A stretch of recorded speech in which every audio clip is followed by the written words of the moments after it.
designed for keeping secrets in my head, or any space you can find. Glad to see that I can help make your life a bit easier. But have you ever thought of how I felt? You need to think about your behavior.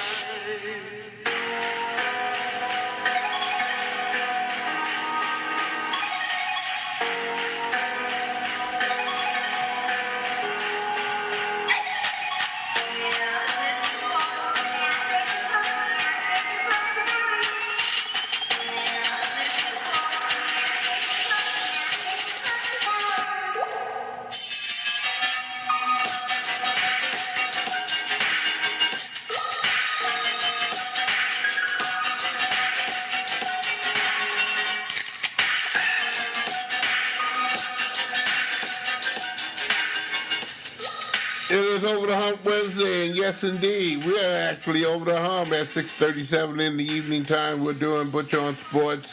Simply Butch is here, and as always, thanks for tuning in, boys and girls, here on a Wednesday Over the Hump Day. Hopefully, you and yours got over the hump today. I'm not kidding. I'm serious. Okay, so what? Okay, give me some sports news you can't get enough of on this Wednesday. Plenty to wet your whistle with here. I'm going to try to do my very best to cover it the best I can, the best I can. Here we go, here, boys and girls. Yes, indeed. Red Wings, let's talk about them first and foremost. They're the freshest team right now, starting off their season. And they have played 3 entire games. 3. Not 1, not 2, but 3 games so far.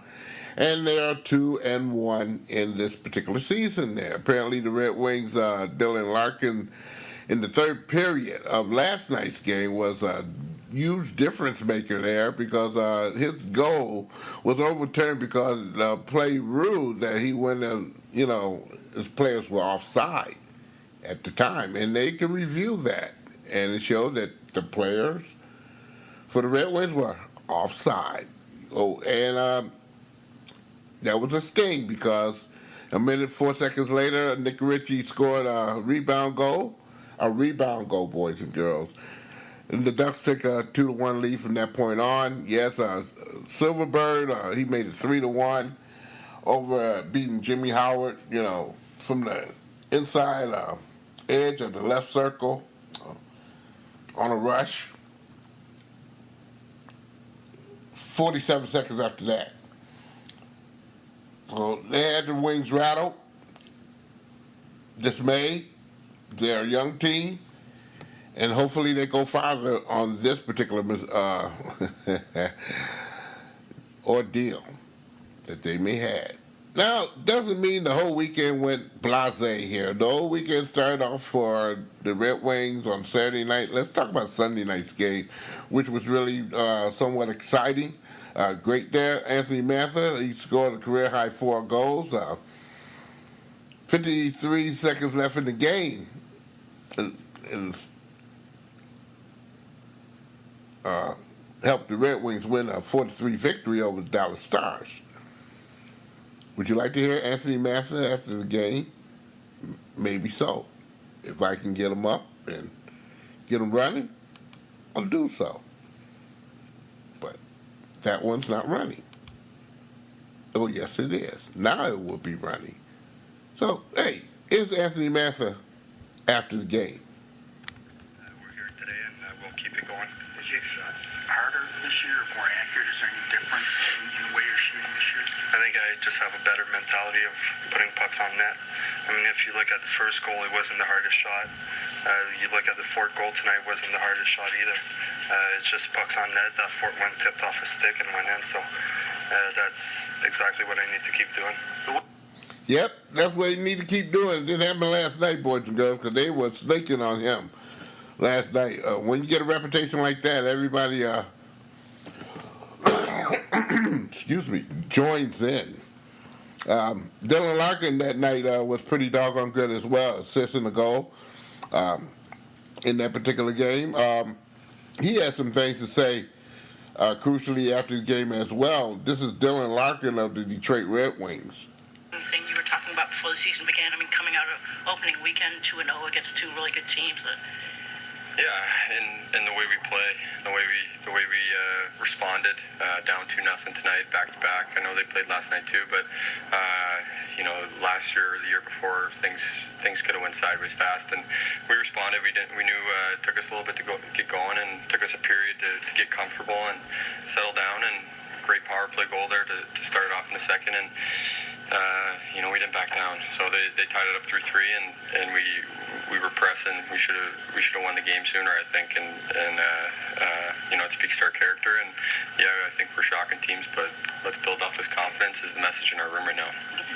Said that right here, because the next night, excuse me, boys and girls, a little cold here. The Ducks took care of business there. Didn't take them long either, boys and girls here. 3 games in a row, or maybe 3 games in 4 nights. That's a lot there. Dylan Larkin on that particular game was talking about the particular in that. Bernier was pretty doggone special in that game too. Jimmy Howard last night did not get no help. A lot of mistakes made by Detroit's defense, and again, that was the demise of the particular there. But when they get good goaltending and also the defensive play in the game, like in the first 2, it could mean a whole heck of a lot. Mr. Bernier also had a chance to talk some stuff here, and this is what he had to say Sunday night. He positioned himself in the right spot to take those shots, and I don't think he was there all season, that spot on the power play. And towards the end, I think they realized that he had a really good shot, and I'm sure he worked on it this summer, but he had a night tonight. How good does it feel just to start the season 2-0, especially 2 tough teams and back-to-back? Yeah, great.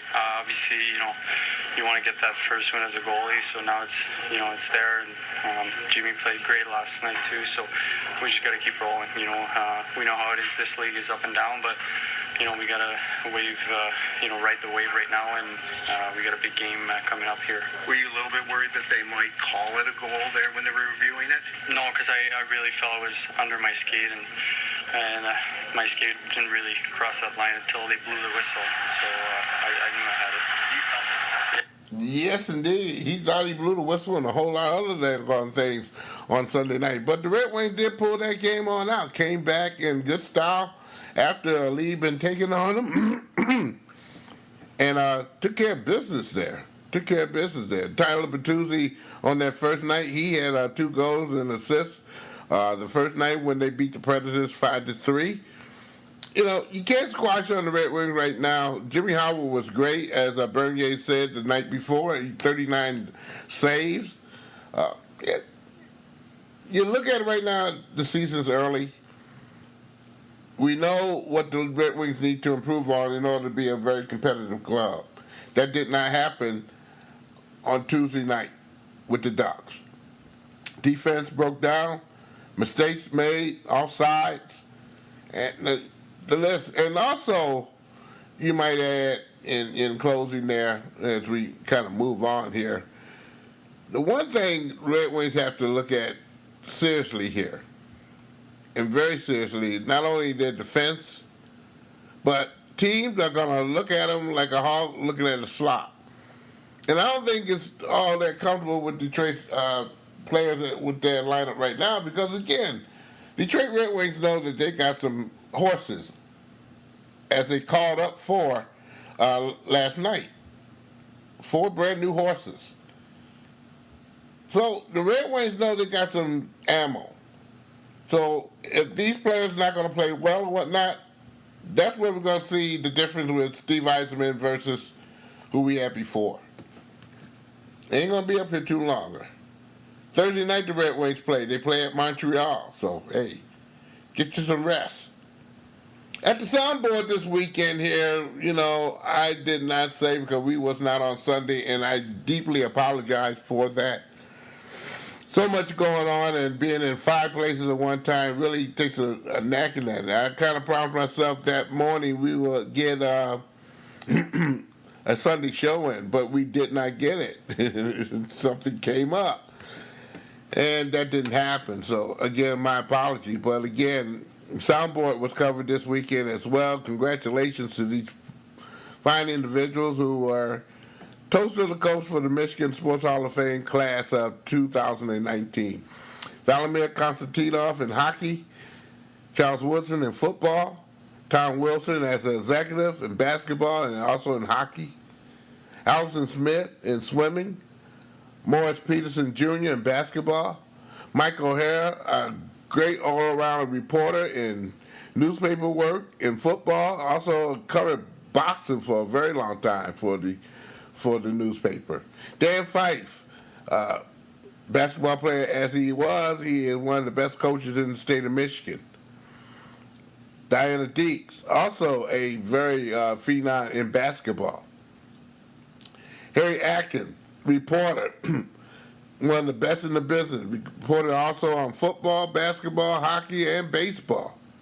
And of course, last but not least, Grant Hill did not show up, but he promised to show up in the years upcoming to accept his award there. Okay? All righty. Got you all straightened out there. That was a nice little thing at the soundboard, of course. You like to set up because you get to talk to the participants early. You know, at 5 o'clock before they had little strolling snacks and stuff there, open up the bar. And then you have the award ceremony at 7 o'clock, which is fantastic. You know, indeed. I will say, first class. Well, pretty good night for those individuals I just named off there. Congratulations again to them all. Detroit Pistons are having 2-a-day practices there. They're quite sure there's many players who look great, are still out of shape.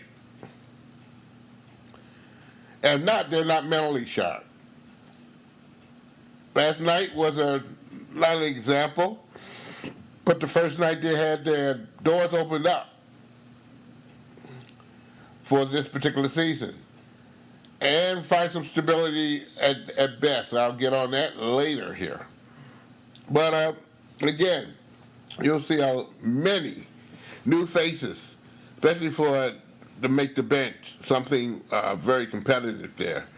They got until October 23rd when they play in Indiana, and Pistons are going to be doing some things. And one of the things I do want to mention is their new home and practice facility has just opened up on Monday afternoon. So they won't have to go far anymore, way back in Auburn Hills and Pontiac, about somewhat anywhere. For some, if you're in Midtown, downtown Detroit, that's about a good 40-mile drive. By the time you park and get settled and everything. And with the traffic like it is on I-75, it's not one of the most easiest places to get to. You know, nowadays that the Pistons are doing all their business downtown Detroit. And very suitable enough that they went down the street uptown Detroit to put their new practice facility, brand spanking new, right next to Henry Ford Hospital. Right in that vicinity. Also working with Henry Ford for some in-shape mechanisms. So the coach said, Casey said, it's not Club Med, but it's close to it. So they'll be able to do a lot of things there without having to go outside the area to get things done and get things done quickly and hopefully be able to keep players in somewhat better shape than they have been in the past.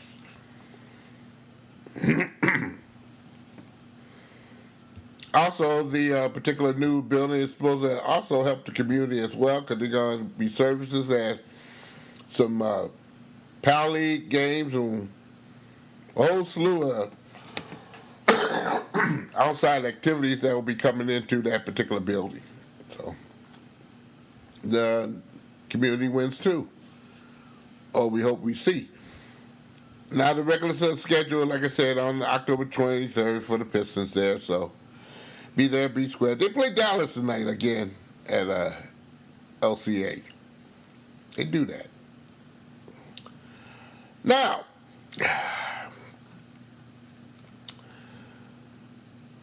there's a subject that's going on right now in not only in this city, in this town, but in this country and around the world. It seems to be that you can't really do too much unless someone from the other side of the fence say, not on my lawn. The NBA and China are at odds with each other after Houston Rockets general manager Daryl Morey put out a tweet supporting the protesters in Hong Kong. China does not like that. They say he should have kept his mouth closed, and that's an affair that they're taking care of right now. So be it. Yada, yada, yada. And so, boys and girls, now we at odds because China said, okay, you don't want to shut your face and apologize to us? All your services are shut down in the NBA. So, from what I understand, the commissioner of the NBA has flown to Shanghai, where one of the games was supposed to be partaking on Thursday night against the Lakers and the Nets.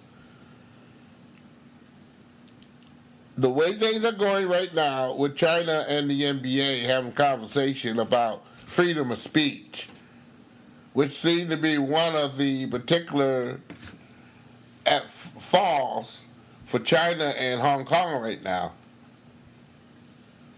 And there's been some things going on there that should not be, but again, freedom of speech or some persuasion to think for his people sometimes gets you in a lot of difficulties there. And so it has for the NBA and Daryl Morey. That many people have talked about this particular subject there, or as I say, sometimes went around the board. But again, I'm not going to give too much into this, only the facts of what's going on right now. Sometimes it's best to keep opinions to yourself and wait it out and see that human beings can get things straightened out. If not, I don't think the NBA is going to be playing any basketball or anything in China anywhere soon. They're going to hurry up and get the hell on out of there. If any, best, okay? To things are straightened out. That's a lot. By the way, China is the leader in putting in money in the NBA at this time. Basketball equipment, television rights, jerseys, NBA, all kind of goodies. China is leading. When that plug gets bit, it takes a lot of money away from the NBA.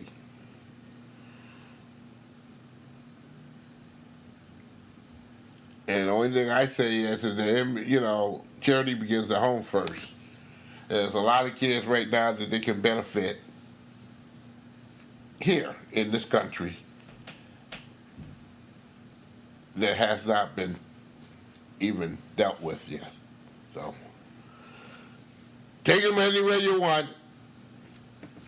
Let's move on, kids. Let's move on with our conversation. Michigan high school football. The season is coming to a close, and the playoffs, yes indeed, the playoffs are upcoming. So I could have looked at teams that win 6-0. But this year is all about the point system. And you got to play competitive people in order to get some good points. My example here. The highest point total so far that I see on this board is 100,333. And that's by Brownstown, Woodhaven. Also tied with them is Davison. And also Muskegon. And this is based on competitive play. Now, I'll go down the board and pick the team, which is the Class A team, River Rouge, okay? They have a 6-1 record here, which they played 7 games. All the other teams so far have only played 6 games. This is the only team that has won 6 games and lost a game. So they played 7 games. These other teams only played 6. They had perfect record versus the loss. And the point total is 62,819. So it tells you right now, according to Michigan High School Association, their schedule is not that competitive. And I'm quite sure they'll get in the playoffs per se, but it might hurt them otherwise to get a decent seeding or maybe probably be playing away because another team has more of a competitive schedule than River Rouge. Not saying they're not going to win. 18 entries. River Rouge is the only team that has a loss. And this is Class A, boys and girls, by the way. The top of Class A, by the way, in all that, I just named those particular Brownstown, Woodhaven, Muskegon, and also there's another team here. Wait a minute. Orchard Lake St. Mary's is another team that has played a very competitive schedule. And points, matter of fact, they're the highest with 100,006 and 95 points. That's the highest. That's in Class A. Now we move on over to Class B. It's a lot more, and I looked at the schedule, it's a lot more congested because the schedule is more competitive. On the average, the best team so far, the rest of the teams, of the 20 teams that I have here, are in the area about anywhere from 82 to 88 on the average. There's some goodies here. Chelsea has 108,000 points. So you can bet your bottom dollar their schedule is very competitive. Everybody else is bunching. Alamos has a 78,000 for the lowest there. But again, they have not lost a game this season, period. Class C, we shake a filter over in that particular area.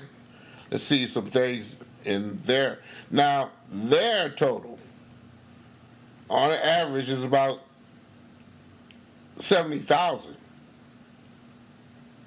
of the teams playing, of the competitive there. 98,000 is one of the highest I see here. That's Jackson Loomis Christian. Matter of fact, it is the highest so far of all these teams, which is 17 entries. By the way, none of these teams have lost any games. None. Period. Zilcho.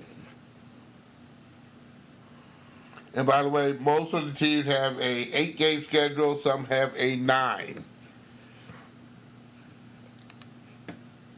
So you want to look at those particular standings. They're there too. Class C.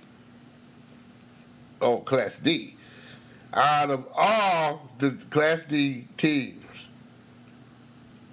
that have won 6, there's only one, and that's Fowler.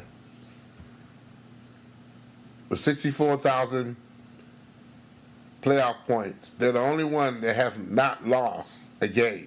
They're 6-0. Everyone, Class D, if I put the filter up, at least won one game, one loss, even. When I put this filter in there, they're not there. So most of the Class D teams have lost at least 2 games. At least. We'll see how that goes for the playoffs. A lot to be had for that there, but, you know, the season is winding down, so, hey, go take a look at one of your teams in your neck of the woods. They could be doing a whole heck of a lot of little things they ain't got no business doing.